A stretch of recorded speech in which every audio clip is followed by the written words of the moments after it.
Welcome back, guys, to The Sober Truth. We are your hosts, Aaron and Samantha. And today is a special episode because it is an audio episode, and we talked to a woman named Jennifer over the phone about youth and how substance abuse affects youth in Scarborough.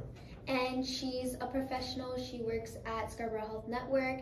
And yeah, she just gave us a lot of insight. And we talked about when to approach an adult, when to get help, ways to cope, and where to go for help. And so a lot of very helpful special tips from a professional. And this is what she had to say. Okay. I'm just gonna start by saying, why don't you introduce yourself first?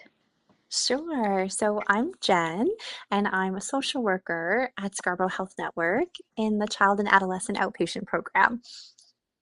Okay. And we just wanted to talk to you as a part of our podcast to get some professional light on some of the questions that we had about our whole project.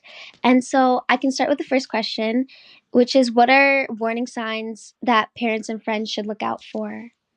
Yeah, for sure, Sam. So some things that might be kind of symptoms to look out for would be like some pretty sudden and significant changes or shifts in someone's mood.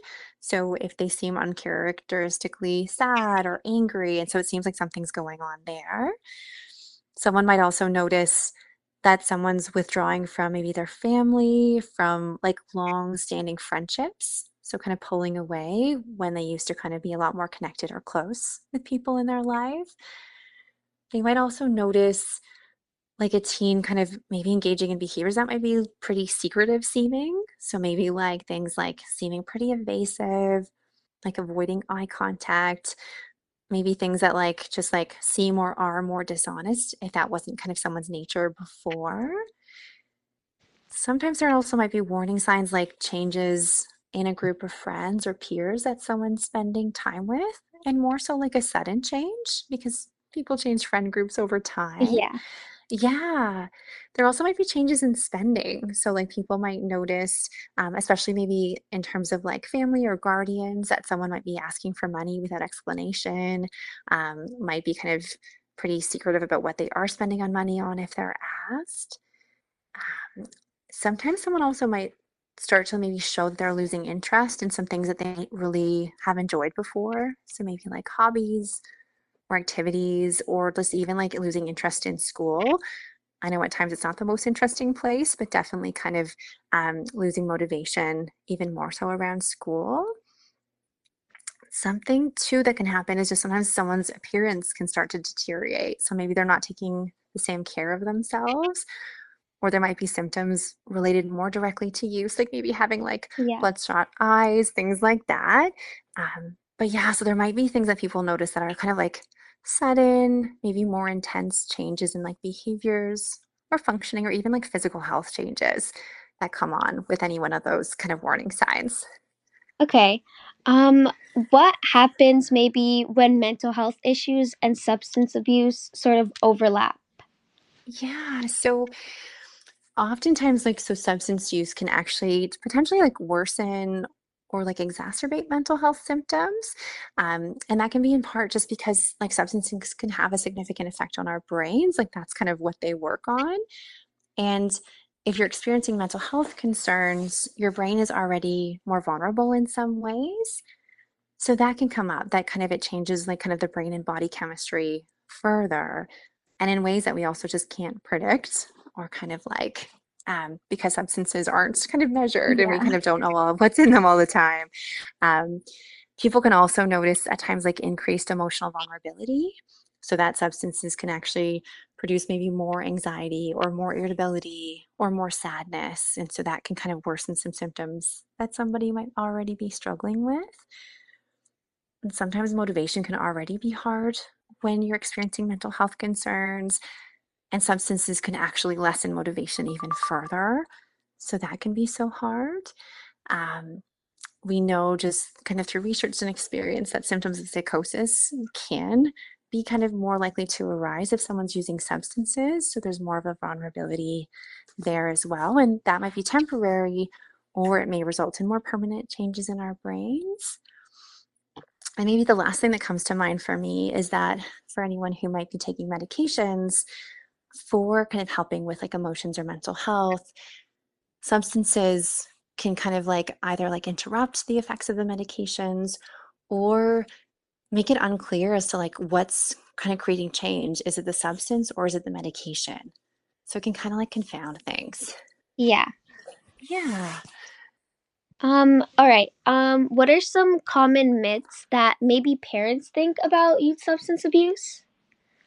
Yeah, so I think that sometimes parents might think like it's just a phase.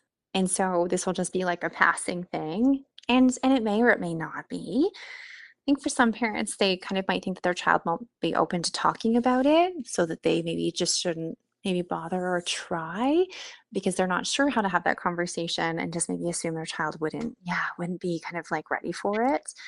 And sometimes parents might kind of just feel like maybe if they ignore it, it'll go away. Yeah. It's really difficult, and so that can be a piece of it too. Some parents might also believe that maybe like tough love is the approach. So kind of maybe setting some really firm limits or becoming angry with their child might help their child to stop using. And so those might be some like myths that come up or beliefs for parents. I know that I see a lot of, well, I've at least seen in my life a lot of friends with parents who, are tough love, and then some who sort of think that they'll get over it. So I've definitely seen both. Yeah, exactly, Sam. And yeah, you've got firsthand experience with your friends and people who you know. All right. What do you think a parent should maybe suspect, or what do you think a parent should do if they think that their teen might be using substances? Yeah, so I think like firstly, like talking to their teen about it. So, and doing that like without judgment. So they'd really want to be like curious and supportive and maybe kind of be like, I've noticed some changes and I'm worried. And so really coming across with the true concern that they have in a way that's really open to conversation, which can be really hard because there are lots of judgments and kind of myths about substances and substance use as well. But I think people, let alone teens, are more likely to open up if they feel safe and if they don't feel judged. I think parents kind of want to avoid maybe lectures or like accusations because that Yeah. would kind of yeah, right, like just shut down the conversation before it even has a chance to begin. I think staying calm is a big piece of that too. This tends to like bring up a lot of emotions, and so really having a calm approach is really helpful.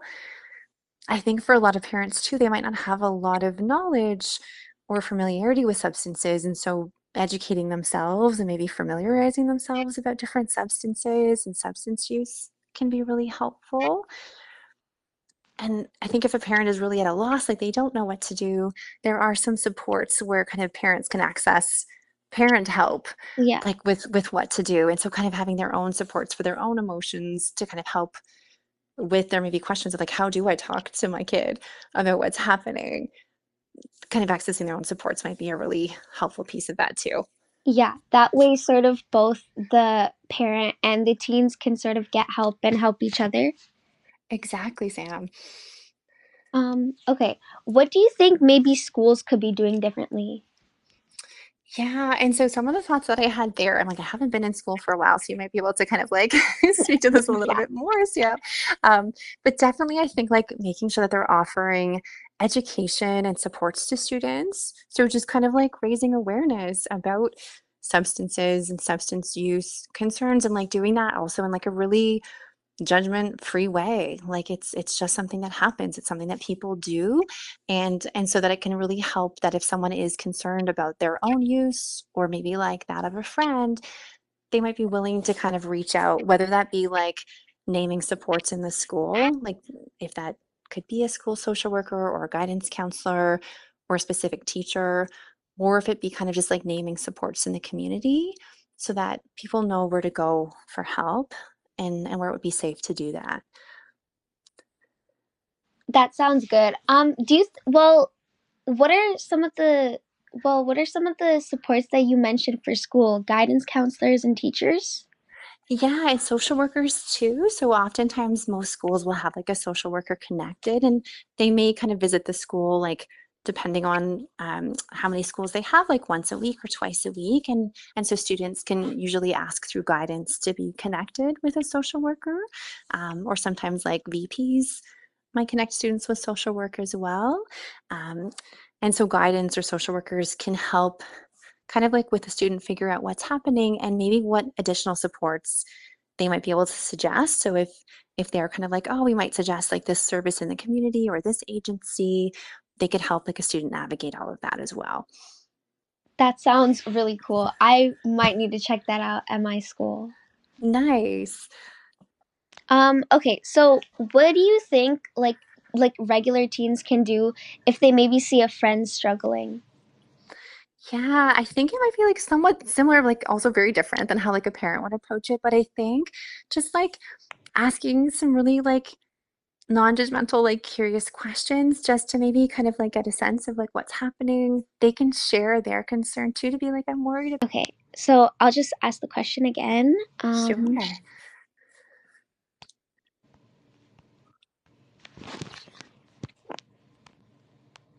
Okay, so what do you think a teen should do if they see their friends struggling with substance abuse? Yeah, I think a teen can almost like similar to like what we talked about with parents can really kind of like share their maybe worry or what they're noticing with a friend in a way that just like isn't judgy, like is just kind of like able to be curious. And so maybe like letting their friends kind of know what they're noticing and that they're worried about them and just like really describing like what they're seeing and maybe even asking their friends like if they need help, like if there's any way that like you could support them or any way that you can help them get help if they're needing it, because sometimes people won't know how to open up or how to ask for help. And there can be like a lot of shame in asking for help or letting people know what's happening. So I think like opening the conversation can be really helpful. Of course. When do you think that maybe like us as teenagers, when we're struggling, when do you think that it's time to sort of open up to an adult or involve an adult? Oh, it's such a good question. I think there's probably a few things. And someone's might kind of realize for themselves, like with any one of these things, or maybe something different than this, that they're like, that they've kind of like hit almost like a limit of where they're really struggling. But I think definitely if someone's kind of starting to notice some really negative effects of use. So, kind of, for example, they might maybe have difficulty maintaining their regular routines. So, they might find their energy changes. They might not be able to get up in the morning, that they might be more tired or more energetic in different ways, kind of during the day. They might maybe notice experiences like almost like experiencing decreased motivation. And so, having much more difficulty getting motivated to do things that would be really important. So that could be like related to schoolwork or maybe tasks at home. Um, if they're experiencing really any significant mood changes, um, or kind of, yeah, like if they notice just like a change in their performance at school or their grades at school that really aren't like characteristic of them, those could be some pretty kind of like important warning signs to pay attention to maybe kind of get an adult involved. I think when people also maybe notice that they're actually like really using substances as their primary form of coping, that could be a really good time to get some help too. Um, and if someone's feeling really out of control about their use, so if they're actually just feeling that like their use is maybe beyond where they started or what they intended when they first started to use, that might be a really important sign for them to pay attention to of like maybe I need help and Yeah. then an adult could be like of most help at that point. Yeah, that sounds really good. Sort of my last question was, how do you approach someone without judging them? Oh, that's a really great question, Sam. It like really fits with everything else we've talked Yeah. about so far. Yeah, I think like approaching someone with like out judgment would be, I think like really approaching someone with like a lot of openness, with again like a lot of curious questions. So just like asking for information and so just really like having expression, having body language, like just like not showing any judgment and just showing like a willingness to kind of like know what's happening for that person. And I think it's like at least kind of in my work as well, we kind of approach everyone with the understanding that everyone's doing their best. And so even someone who's really struggling with using is just doing their best in their life. Yeah. And so it's helpful to maybe kind of approach it with like kind of like that understanding.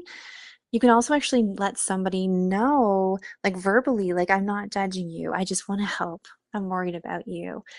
And so that can also just like kind of like help someone to not just maybe read someone's body language or hope that they're not being judged, but maybe just kind of like outright, like also putting that out there could be really helpful. All right. Thank you so much for your answers. The last thing that I just want to say is that do you think, well, what are some at least places that you think maybe youth can reach out for help? Oh, another great question, Sam. Yeah. So I think, again, maybe just to start with, like, school is like oftentimes a really, I want to say like easy place, not in terms of like the courage to ask for help, but like the help is often there, or at least to start with. So definitely considering speaking with like a guidance counselor or social worker at school. Speaking with like a family doctor is also an option. And so family doctors can ask some really helpful questions and kind of determine if connecting with other services could be helpful. We also have some great services and agencies in Scarborough. And so one of the ways to connect with services in Scarborough and in the city is something called Help Ahead. And so someone could kind of just actually like literally just like search that. And Help Ahead is like a navigation number for all of the children's mental health agencies in Toronto, including ours in Scarborough. And so they could actually help to kind of like locate the right service for what's happening for someone.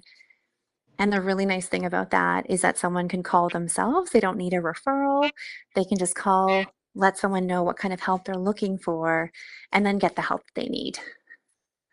That sounds actually really great. I feel like a lot, well, at least I didn't know about that. And I feel like a lot of Yes, people also don't know about that. And so I feel like if more people know, it would probably be easier for them to get help as well. for sure. And it's nice because it's like on your own terms. So you can decide if you want to call as a teenager, you can decide what you want to share, and then everything's voluntary. So you can also decide what you do or don't want to do. And so it's really helpful that way too. Yeah. It's like based on your readiness and what you'd like, and yeah, where you are in your kind of like journey with substance use. All right. Well, thank you so much for this whole sort of interview podcast episode. A lot of the information you've given me is so great. And I'm sure when this episode uploads to, a lot of people they'll feel like a lot of the information was useful and they'll feel very heard. And so, like, thank you so much. Thank you so much, Sam. My pleasure. Thank you for including me in your project. I really appreciate that as well. You guys are doing great work. Of course. All right.